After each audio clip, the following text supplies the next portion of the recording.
ఉద్యోగాలు, mega DSC, groups నియామకాలు ఇవన్నీ కూడా రకరకాలుగా మాట్లాడిన కాంగ్రెస్ పార్టీ అధికారంలోకి రావడానికి ముందు మీకు హామీ ఇచ్చింది. అధికారంలోకి వచ్చిన వెంటనే ఇవన్నీ భర్తీ చేస్తాము. గత 9.5 ఏళ్ళు అధికారంలో ఉన్న బీఆర్ఎస్ పార్టీ చేయలేకపోయింది కాబట్టి మేము అధికారంలోకి వచ్చిన తర్వాత వెంటనే చేస్తాము అని చెప్పారు.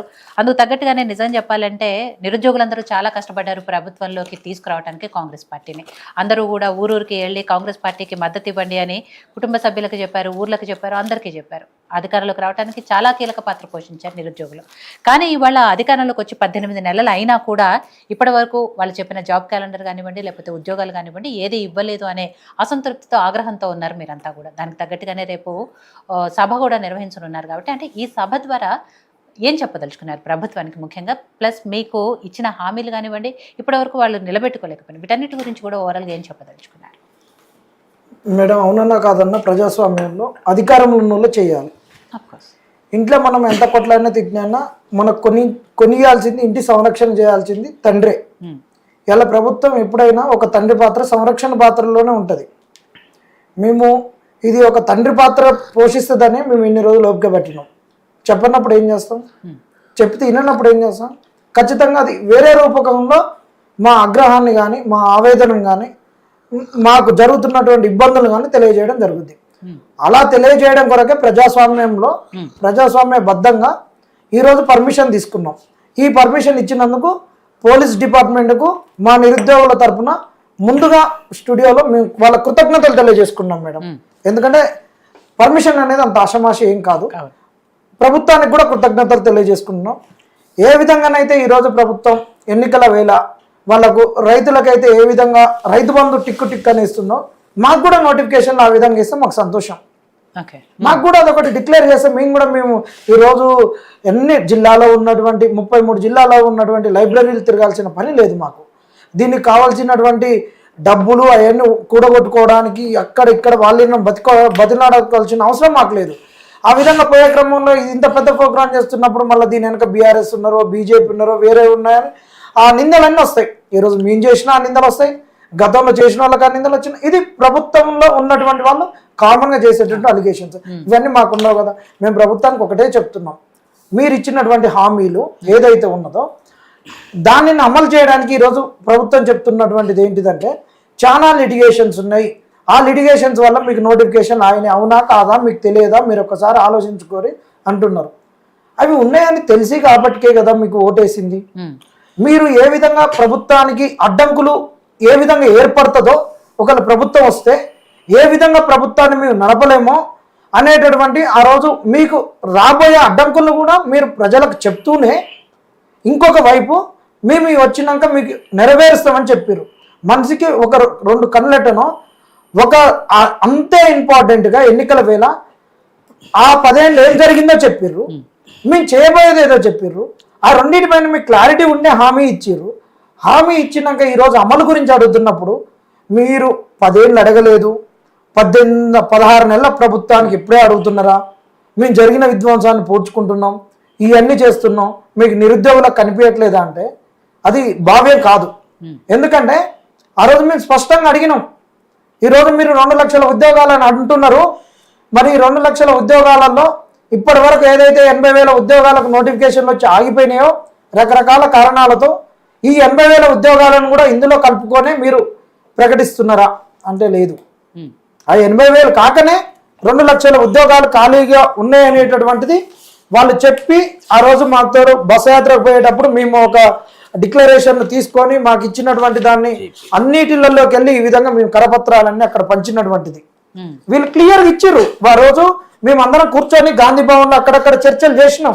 ఇగో ఇట్లా యూత్ ఛార్జ్ షీట్ అని ఇది బస్ యాత్రలో ఇచ్చినటువంటిది. కావాల్సినటువంటి వేకెన్సీస్ కూడా ఈరోజు ఉన్నాయి ప్రభుత్వం దగ్గర. 2,67,316 వేకెన్సీస్ ఉన్నాయి. ఇప్పటికీ వేకెన్సీస్ ఉన్నాయి, ఇవ్వడానికి అవకాశం ఉంది. ఎందుకు ఇవ్వడం లేదు ప్రభుత్వాన్ని అంటున్నాం. మేము పోయినా క్లియర్ చేస్తున్నాం అంటున్నారు కదా. క్లియర్ చేసే క్రమంలో వీటిని కూడా ఇస్తే అయిపోతుంది కదా. యూపీఎస్సీలో ప్రిలిమ్స్ అయిపోగానే మెయిన్స్ అయిపోగానే ఇంటర్వ్యూ, మెయిన్స్ అయిపోయి ఇంటర్వ్యూలు నడుస్తున్నప్పటికే ప్రిలిమ్స్ నోటిఫికేషన్ వస్తుంది. ఒకవేళ ఇప్పుడు ఈ నోటిఫికేషన్లో ఒకళ్ళు రాలేదు అనుకో, అది బ్యాక్లాగ్ నెక్స్ట్ క్యారీ ఫార్వర్డ్ అవుతుంది కదా. ఇందులో జాయిన్ కాని వాళ్ళు క్యారీ ఫార్వర్డ్ అవుతుంది. 2 లక్షల ఉద్యోగాలు అన్నప్పుడు ఈ ప్రభుత్వానికి ఒడిదొడుకులు ఉన్నాయని మేము ఆగినప్పుడు కూడా ఇప్పటికి కూడా మీరు అలా 10,000 ఉద్యోగాలకు నోటిఫికేషన్లు ఇచ్చారు మేడం. ఇప్పటి వరకు కాంగ్రెస్ వచ్చినాక ఇచ్చినటువంటి నోటిఫికేషన్స్ ఇవి. ఈ నోటిఫికేషన్స్ ఆధారాలు కూడా వీళ్ళు రెండోసారి ఇచ్చినటువంటి ఒక జాబ్ క్యాలెండర్, ఈ జాబ్ క్యాలెండర్ ప్రకారం ఇచ్చిర్రు. మిగతా వాటికి ఎందుకు ఆగినాయంటే ప్రభుత్వ పెద్దలు చెప్పేది ఏంటంటే మధ్యలో అనుకోకుండా ఎస్సీ వర్గీకరణ అనే అంశం వచ్చింది. వర్గీకరణ అంశం వచ్చింది కాబట్టి అక్కడ సుప్రీంకోర్టే దీనిని అమలు చేయమని వచ్చింది. ఒకవేళ మీకు నోటిఫికేషన్లు వస్తే మీకు ఇబ్బంది అని చెప్పారు.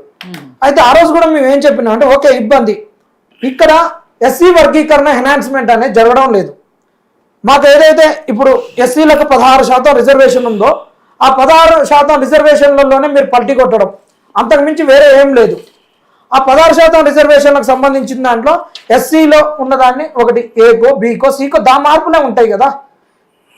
ఆ మార్పులు ఉంటాయి, ఆ వర్గీకరణకు అనుగుణంగా ఎస్సీలో మారుతాయని చెప్పేసి నోటిఫికేషన్ ఇవ్వచ్చాను. సరే అది కూడా ఏం లేదు, వర్గీకరణ అయిపోయింది. వర్గీకరణ అయిపోయినాక ఇవ్వచ్చు కదా. ఇప్పుడు వీళ్ళు ఇంకేం చెప్తున్నారు అంటే ఈ పెద్దలు ఎస్సీ వర్గీకరణ అయిపోయింది, ఇప్పుడు బీసీకి 42% రిజర్వేషన్ అంటున్నాం. మరి 42% రిజర్వేషన్ ఇవ్వకుండా ఉంటే నోటిఫికేషన్ ఇస్తే మళ్ళా వాళ్ళు అడిగితే కోర్టులలోకి పోతే ఆ రోజు పరిస్థితి ఏంది? ఇప్పుడు బీసీ రిజర్వేషన్ పెరుగుతుంది అంటే ఓకే మీరు నోటిఫికేషన్లో పెట్టుకొని వేకెన్సీస్ ఇచ్చి ఇది subject outcome of the judgement అనో ఇంప్లిమెంటేషన్ అనో దీని బీసీ వర్గీకరణకు అనుగుణంగా నెంబర్ ఆఫ్ వేకెన్సీస్ మారుతాయనో స్టార్ మార్క్ పెట్టి ఇవ్వచ్చు. ఇప్పుడు ఏ నోటిఫికేషన్ అయినా అదే ఉంటుంది, ఏ టైంలోనైనా వేకెన్సీస్ తగ్గొచ్చు పెరగొచ్చు అనేది ఉంటుంది. ఇది బ్రాడ్గా మీరు ఒక డిబేట్ చేసి దీన్ని ఇట్లా ఇవ్వడానికి వచ్చినప్పుడు ఎవరైనా సంతోషిస్తారు. ఇలా బీసీలకు రిజర్వేషన్ పెరుగుతుంది అంటే మేము ఎందుకు అడ్డుకుంటాం? మాకే ఉద్యోగాలు వస్తాయి కదా. ఇలా ఎస్టీ రిజర్వేషన్ ఏదైతే జీవో ప్రకారం ఇంప్లిమెంట్ చేస్తారో ప్రెసిడెన్షియల్ ఆర్డర్ లేకుండా అది ఇంప్లిమెంట్ చేస్తున్నారు కదా. కోర్టులు ఎన్ని ఒడిదొడుకులు ఉన్నా కానీ అకాడమిక్గా ఇంప్లిమెంట్ చేస్తున్నారు, అన్ని ఇంప్లిమెంట్ చేస్తున్నారు. ఎస్సీ వర్గీకరణ వరకు ఆపిరు, అది ఓకే. ఇంకా మీరు ఎంతో కాలం ఆపుతారు? వేకెన్సీస్ లేవంటే ఉన్నాయి, ఎందుకు ఆపుతున్నారు? దీనికి కారణం ఏంటి? బడ్జెట్తో లింకులు పెడితే మరి ఆ రోజు మీకు తెలియదా? ఆ రోజు తెలుసు కదా. తెలిసి మరి ఎట్లా ఇచ్చిర్రు హామీ? ఇచ్చిర్రు హామీ అంటే మీరు గద్దెనెక్కడానికి మమ్మల్ని మోసం చేసినట్ట. ఈ మాట అంటే మేము మోసం చేసినావా? గత 10 ఏళ్ళు వాళ్ళు చేసినప్పుడు మీరు అడగలేదు. కనీసం ఈరోజు మిమ్మల్ని గాంధీ భవన్కి రానిస్తున్నాం, సెక్రటరేట్కి రానిస్తున్నాం, స్వేచ్ఛ ఉంది. ఆ స్వేచ్ఛ కావాలనే కోరుకుంది కాంగ్రెస్ నుంచి. ఇంకా మళ్ళీ మేము అదే ఇస్తున్నాం అంటే ఎట్లా? ఇప్పుడు స్వేచ్ఛ ఇస్తున్నాం అని చెప్పేసి మాకు రావాల్సినవి రాకుంటుంటే ఉండదు కదా. మాకు బుక్కెడు అన్నం పెడితే కడుపు నిండుతుంది, బుక్కెడు నీళ్ళు తాగితే కడుపు నిండదు కదా, దహం తీరుతుంది. మీరు రానిచ్చినంత మాత్రాన మాకేమవుతుంది? కాబట్టి ఇప్పటికైనా కాంగ్రెస్ పెద్దలు ఆలోచించుకొని త్వరగా ఉన్నటువంటి వేకెన్సీస్, ఇప్పటికే చాలా తప్పిదం జరిగింది ప్రభుత్వం నుంచి. 2 లక్షల ఉద్యోగాలకు ఒకేసారి నోటిఫికేషన్ ఇవ్వాలి, అన్నిటికి పెట్టుకొని. జాబ్ క్యాలెండర్ అంటే చాలా లేట్ అవుతుంది మేడం. ఎందుకంటే చాలా టెక్నికల్గా ఆలోచిస్తే ఈరోజు కాంగ్రెస్ ప్రభుత్వం ఎన్నికలకు పోతుంది, పోవాలి కూడా. ఎందుకంటే అభివృద్ధి మనము నష్టపోతాం. ఏ విధంగా నష్టపోతాం? ఇవాళ ఎన్నికలు జరగకుంటే గ్రామ పంచాయతీలో ఒక్క అభ్యర్థికి, ఒక ఓటర్కు, అంటే ఓటర్ అని కాదు, ఒక జనాభాలో ఉన్నటువంటి ప్రతి ఒక్క వ్యక్తికి కనీసం 139 రూపాయలు వస్తాయి. అది మారిండొచ్చు కనుక ఇప్పుడు ఆ వచ్చే నిధులు మనకు రావట్లేదు. నిధులు రానప్పుడు గ్రామ పరిపాలన, గ్రామంలో ఉన్నటువంటి ఆర్థిక వనరుల లేమి వస్తుంది, మున్సిపాలిటీలలో లేమి వస్తుంది. దాని కొరకు మీరు ఎన్నికలకు పోతున్నారు. కానీ ఎన్నికలకు పోతే మీ నిరుద్యోగుల నష్టం పోతాం కదా. ఎలక్షన్ కోడ్ వస్తుంది. ఈరోజు ఎంపీటీసీలకు, జడ్పీటీసీలకు, మున్సిపాలిటీలకు కండక్ట్ చేయాలి. అది 3-4 ఫేజులలో చేస్తారు. ఎంత లేదన్నా 3-4 నెలల సమయం పడుతుంది, 2వ సంవత్సరం పోతుంది. మీరు అధికారంలోకి వచ్చి 2 ఏళ్ళు పూర్తి అవుతుంది. 2 ఏళ్ళు పూర్తి అయినా 2 లక్షల ఉద్యోగాలు నింపనప్పుడు ఎంతో ఇబ్బందికరమైనటువంటి అంశం. మీరు ఇచ్చినటువంటి హామీనే కదా. వాళ్ళు చెప్పిన లెక్క ప్రకారం ఏడాదికి 2 లక్షలు అంటే 2 ఏళ్లలో 4 లక్షల ఉద్యోగాలు. మళ్ళీ ఇంకొక లిటిగేషన్ మేడం ఇక్కడ. మళ్ళీ మీరు అందరూ రాజకీయ నాయకులను పిలుస్తున్నారు, బీజేపీ వాళ్ళని పిలుస్తున్నారు, బీఆర్ఎస్ వాళ్ళని పిలుస్తున్నారు. బీఆర్ఎస్ వాడు లిటిగేషన్లతో ఇచ్చిండు, ఏ నోటిఫికేషన్కి ముందుకు ఇవ్వలేదు. ఆ రోజు మేము మీతోటే కొట్లాడినాం కదా, మేమే కేసులు వేసుకున్నాం అంటారు. మళ్ళీ బీజేపీ వాళ్ళకి అడిగేసరికి మరి ఆడ 2 కోట్ల ఉద్యోగాలు ఇస్తున్నాడు మోడీ, మరి దాన్ని ఎందుకు అడగట్లేదు?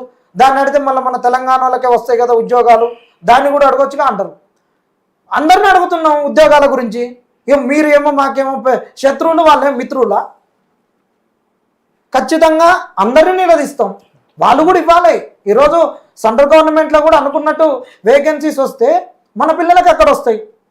ఆ విధంగా రావాలనే కదా కొన్ని ఎగ్జామ్స్లలో ఈ ఎగ్జామ్స్ ఆ ఎగ్జామ్స్ క్లాష్ అయినప్పుడు ఇక్కడ తక్కువ వేకెన్సీస్ వస్తున్నాయి, సెంట్రల్ గవర్నమెంట్లో ఎక్కువ వస్తున్నాయి. కాబట్టి మీరు ఇచ్చేటప్పుడు డేట్లు క్లాష్ అవ్వకుండా పెట్టమని అడిగినాం.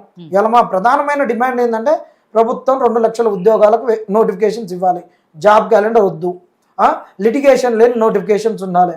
ఇప్పుడు మాకున్నటువంటి అవగాహన ప్రకారం ఎస్ఐ కానిస్టేబుల్లో 46 జీవో ఉంది, గ్రూప్ 1లో 29 జీవో ఉంది. ఎస్టీ రిజర్వేషన్ ఆ జీవో ఇంప్లిమెంటేషన్ కరెక్ట్ కాదు.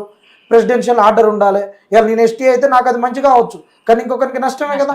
ప్రొసీజరల్ ల్యాబ్స్ ఉన్నప్పుడు దాన్ని సరి చేసుకోవాలి. ఇంకొకటి పిహెచ్సి వర్టికల్ ఇంప్లిమెంటేషన్ చేస్తున్నారు, దాన్ని హారిజంటల్ ఇంప్లిమెంటేషన్ చేసుకోవాలి. నోటిఫికేషన్స్ ఇచ్చేటప్పుడు ఒకసారి నిరుద్యోగులతో కలవండి, మీరు ఏమేమి ప్రాబ్లమ్స్ ఉన్నాయని అడగండి. మేము చెప్పినా మీకు లీగల్ సెల్తో చర్చించండి, టీజీపీఎస్సీ స్టాండింగ్ కౌన్సిల్తో చర్చించండి. ఇవన్నీ చర్చించినాక నోటిఫికేషన్ ఇవ్వండి.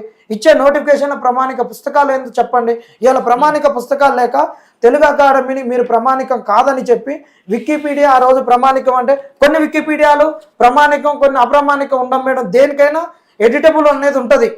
ఏంటంటే ఇవాళ అకాడమిక్ బుక్కేమో వాళ్ళు ప్రొఫెసర్లు ఉండి వాళ్ళు ప్రొఫెసర్లుగా జీతాలు తీసుకొని ఎక్కడెక్కడ బీఓఎస్లలో ఉంటున్నటువంటి వాళ్ళు అక్కడ కొంతమంది సంపాదకీయంగా, కొంతమంది చీఫ్ ఎడిటర్గా ఉంటారు, కొంతమంది కొన్ని చాప్టర్స్ రాస్తారు.